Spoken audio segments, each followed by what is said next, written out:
Chers collègues, je m'adresse directement à vous car le moment est important. Nous pouvons et nous devons sauver nos primes.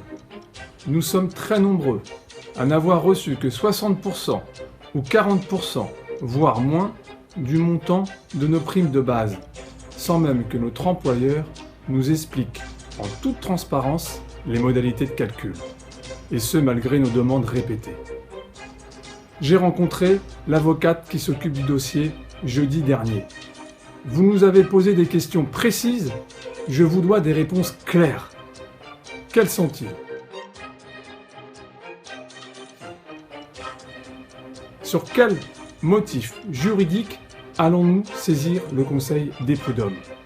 Sur le fait simplement que notre employeur n'a pas du tout respecté l'obligation de transparence sur les modalités de calcul.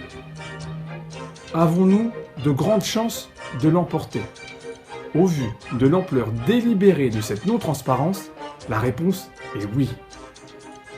Quelle sera la durée de la procédure ? Il faudra compter 18 mois. Si nous l'emportons, cela profitera-t-il à tous les salariés qui touchent des primes non commerciales ? Non, cela profitera uniquement aux salariés qui ont agi individuellement dans le cadre de cette action collective. Pourrions-nous obtenir le remboursement des frais d'avocat engagés ? Oui, mais seulement une partie. Combien de salariés doivent agir pour que cela pèse auprès de la direction ? Il faut que nous soyons une trentaine.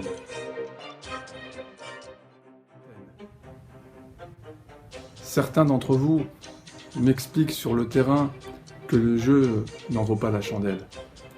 Pourquoi dépenser 300 ou 400 euros de plus quand on a déjà perdu une grosse partie du montant de ses primes de base ?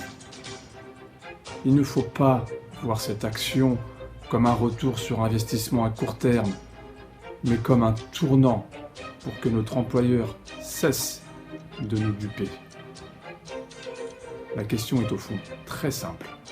Voulons-nous revivre en 2018-2019 la même escroquerie sur le calcul de nos primes ? À ce rythme-là, nous finirons par leur faire un chèque en fin d'année pour les remercier de nous faire travailler.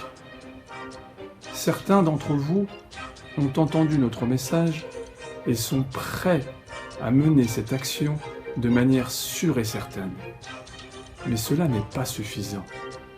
C'est pourquoi je vous demande de nous rejoindre aussi nombreux que possible, vous salariés de Boulogne-Montargis Vélizy et de IMS SAS, tous ensemble, je vous le dis avec gravité, ne vous laissez pas faire et ne laissez personne décider de votre droit de vous engager en toute conscience.